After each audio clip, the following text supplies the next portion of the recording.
This left path feels right.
The shortest path is the longest.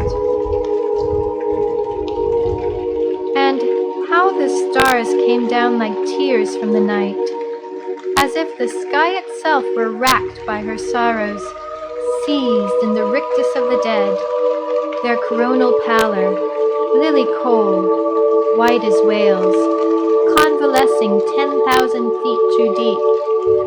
Is it horror or beauty they feel?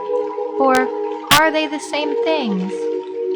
Or is it simply the end of feeling, perhaps mercifully, perhaps tragically?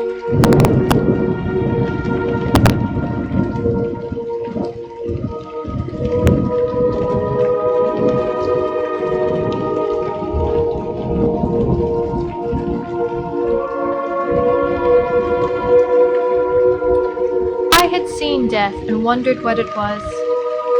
I have been there to hold the dying when the shamans pressed a finger to their mouths and whispered them away.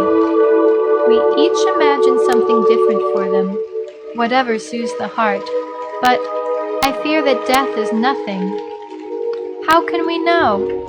It seems impossible to imagine the end of imagination, to think of the end of thought.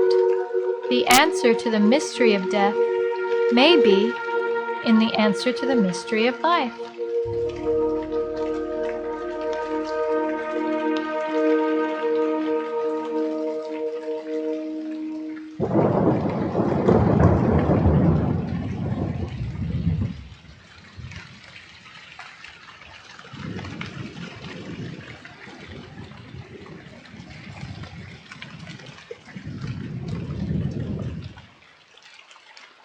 Then the universe held its breath, as if the gods themselves were waiting for a sign in their long slumber to wake them from dream. The shamans say that the gods fell asleep long ago, before the time of people, when there was nothing but stars in the darkness. In their sleep, they dream the world and us into being. It's a pretty myth, but I wonder if it's true. And if so, what happens when they wake?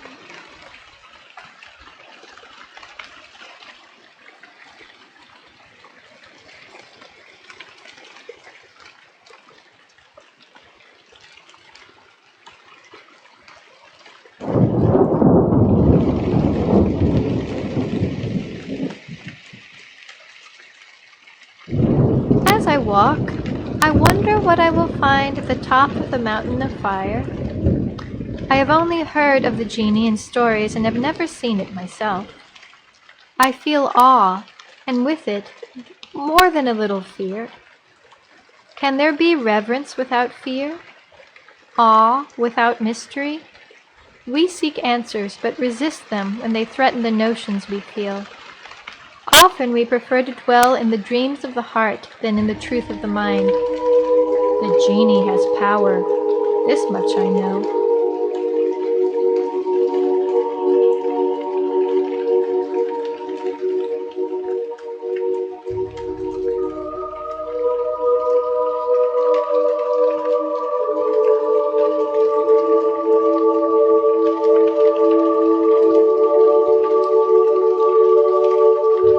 I would definitely choose the right path if I had another chance.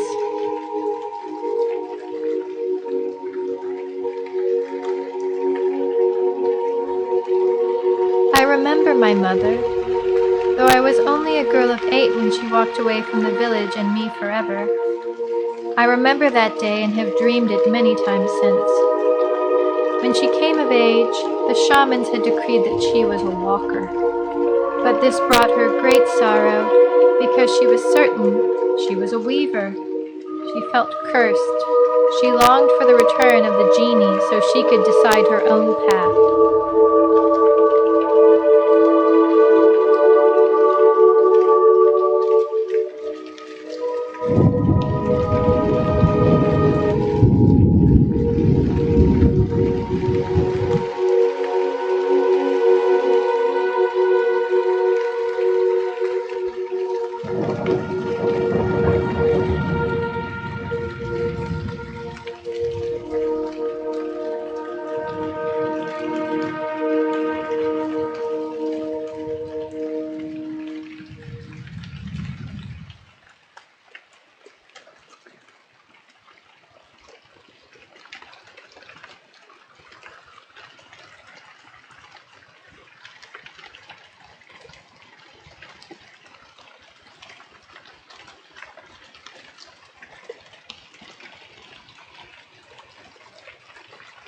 The day she left was a cold and rainy autumn day, before the tall grasses had been harvested. I saw her in her sky-blue summer dress, long hair, black as the night, wade far out into the field and then stop. She gazed upwards into the sky as the wind made her distant figure look like a broken patch of summer sky, fallen to the ground and battered by the breeze. She clutched herself with her arms, and I felt her sadness. I ran to her as fast as I could.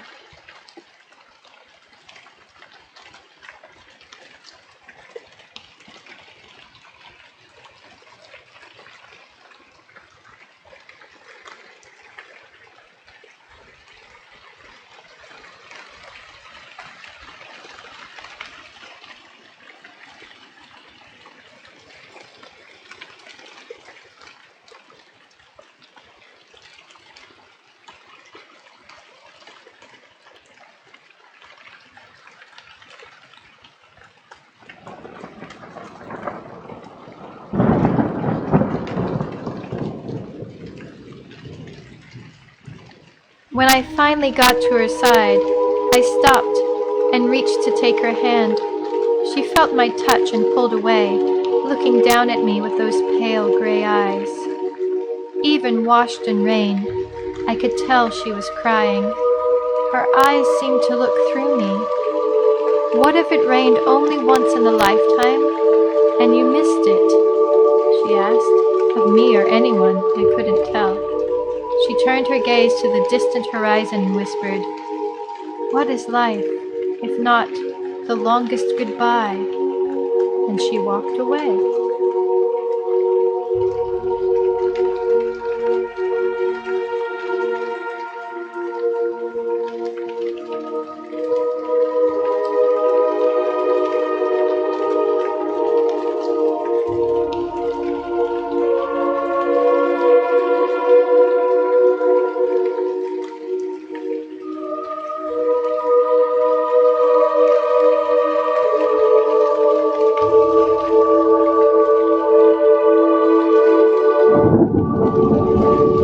I close my eyes and see her hurling crumpled papers against candlelit walls, a stranger in her own body.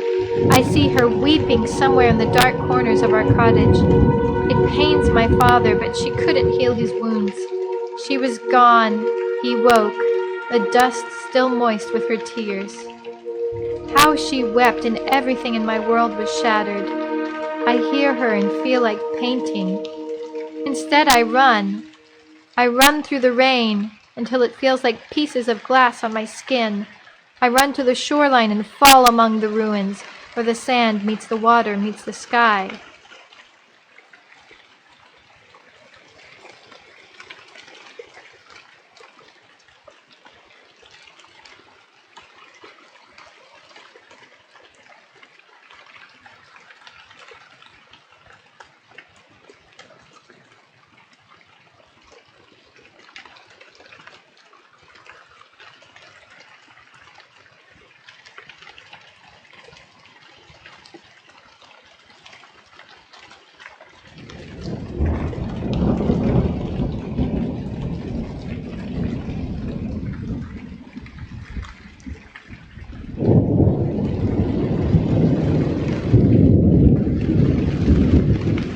Because she speaks sometimes when she sleeps, entire worlds in strange articulations that sound out the heart in more uncommon clarity than my most awkwardly acrobatic didactics. Because she sleeps, sometimes when she dreams, entire worlds with certain gesticulations, her hands seemingly demonstrating a moth stricken by her charmingly unconventional inventions. Because she dreams, sometimes when she speaks, entire worlds unintentionally expressing in one simple sound why anyone, anywhere, ever.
For 10 long winters, I've pondered her questions. Is life just a long goodbye? A brief, bright spark of imperfection disturbing the twin expanses of otherwise perfect, infinite nothing? Maybe that's why the shamans deemed her a walker and not a weaver. She had no answers, only questions. Questions that can only be answered by walking on the path. A journey to find some mystery to fill the cracked vessel of her heart. A journey to find the genie.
But what is the genie?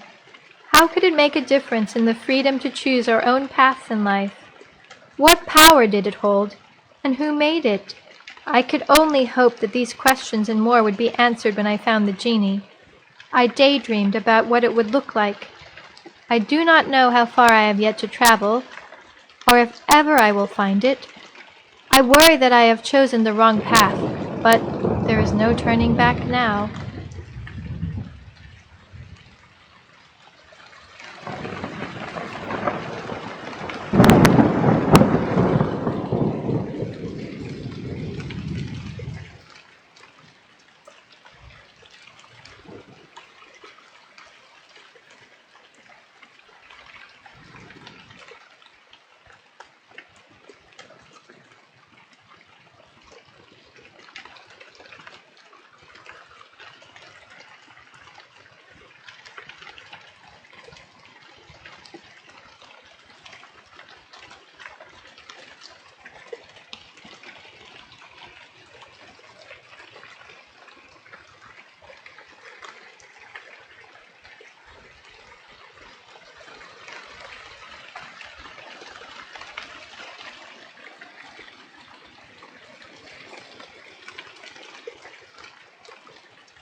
As a young girl, my best friend was Rofesso, cobbler's son. He had no interest whatsoever in shoes or the making of them. We would meet in the blue fields, throw off our shoes and run. We ran until dusk and returned home only for supper, with feet filthy, our shoes lost. As we grew, our friendship also grew into affection and ultimately a deep, abiding love. The kind of love that knows you are only half of a whole.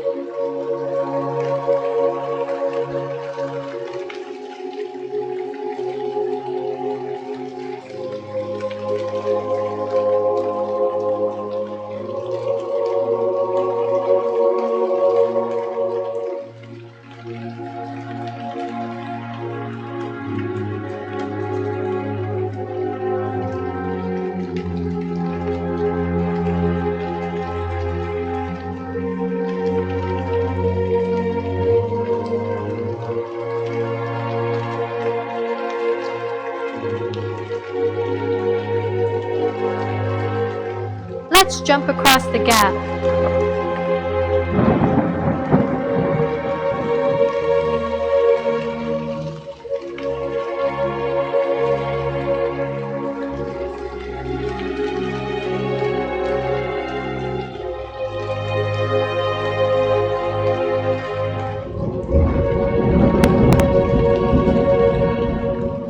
As we grew, Rofesso would often take to sitting and staring into the faraway distance.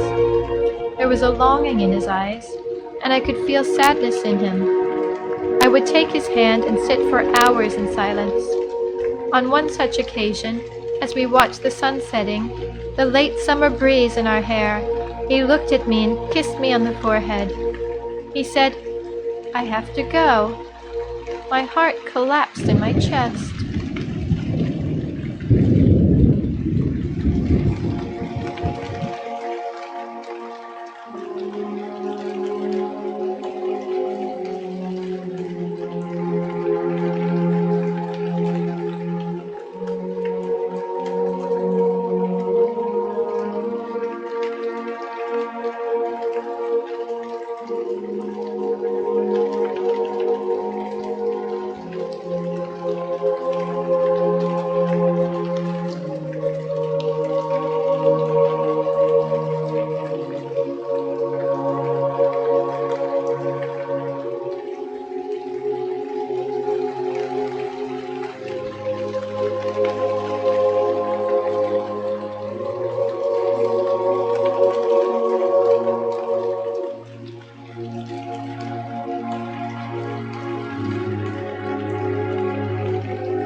Unable to stifle the tears, all I could say was, I know. As he rose to depart into the great unknown, I asked, Aren't you afraid of being alone? Yes, he said. My fear is great that I may never see you again, but the fear of living an empty and meaningless life is far greater. Forgive me, Lula. He turned and began to walk away from me. I said, I will watch you until I can't see you anymore. And I did.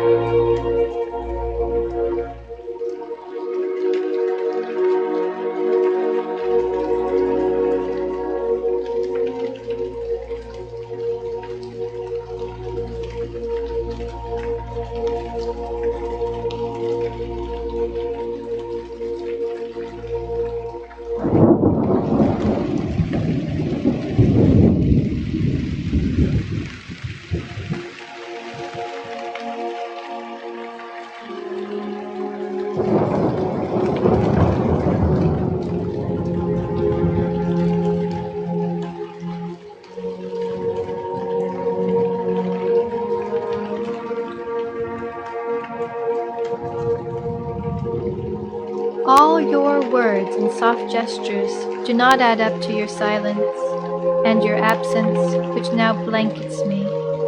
Such funny sounds you made as we lay on carpets of moss. You put a flower in my hair and marveled at your work. I suffered sweetly your platitudes and knew you would be forever unmoved by me. Forever, you whispered, your breath brushing my lips. I was there, undone in fistfuls of flowers.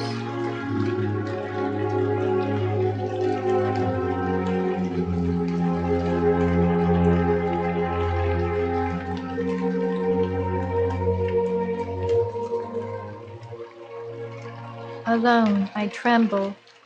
I wonder if my mother came this way, with her blank brown eyes starved wide, rude pale her meager frame. I remember once she said to me, In a perfect world, I'd make you princess of something, I suppose, and strictly forbid poems.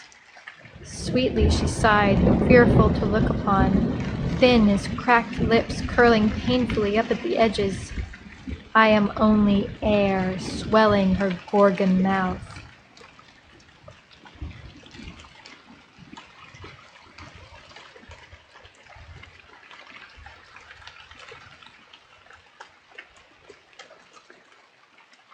Trembles her garden, black with forgotten orchids. I think of stairs where you padded softly, of terminal halls where you paced out the heart, and father's own hut, a wooden vault with dust and black willows scraping the walls. In your dull, empty room, an insurgent sun flickering again, fed on dry fumes. Yet something soon takes flight, and she rises sweetly again to nocturnal indigo marches.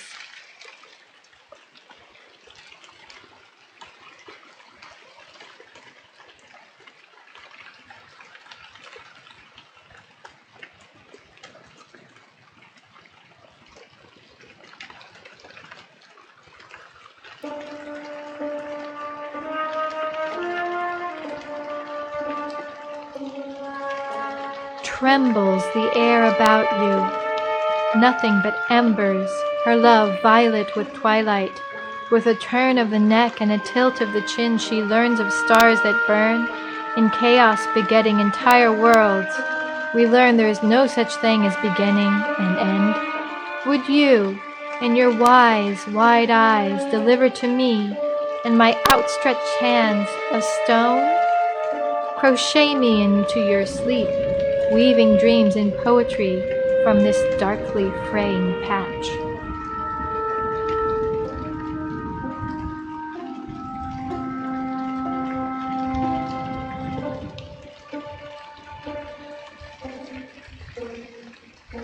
Don't let it take all your life to learn you were alive, she said to me one drizzly dawn. How my blood swelled with you. In your world, you must be 1,000 feet tall, stunned by your own grandeur. Angled, mystical, not ungraceful Colossus. You dismiss me with coolly delivered denouements. You always knew the proper place to end a poem. I feel you wringing them out, leaving the universe crippled in comparison.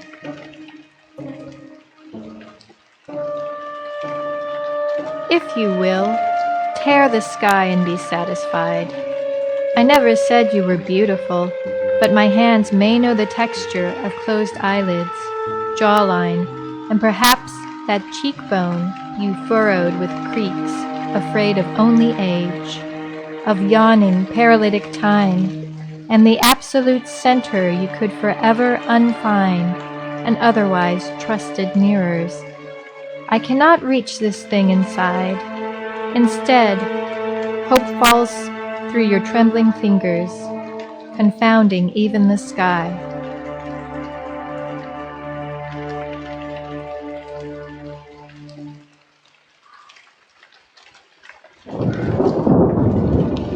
You taught tender, while stuffing softer hearts with bitter. From where I am, sepulchral among howling stones, your autumn leaf hands I would have held, hoping to salvage a wraith-racked spirit. Will you not cry out? Will you not lay claim to these sedimentary spaces? Will you not stand and cry, this, and this is mine. This only I can fill. My tears cannot be heard in such silence.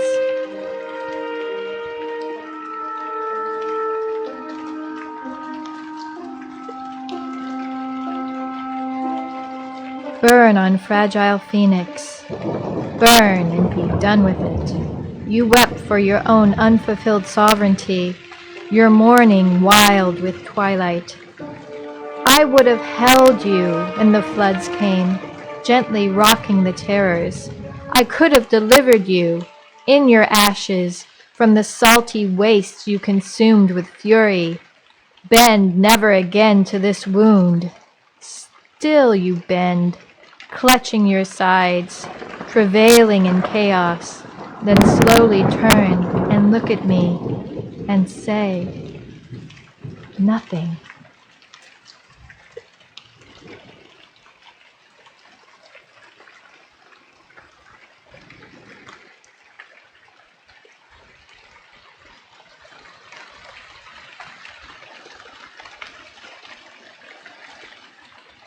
Still I wander this dark world, bootless on blackthorn, adrift on an empty sea.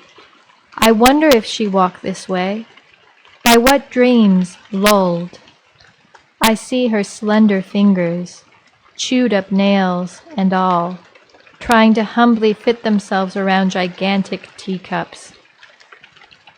There is something in it that makes me sad. I just wish I could tell you. I wish I could have told you. Maybe together we could have understood.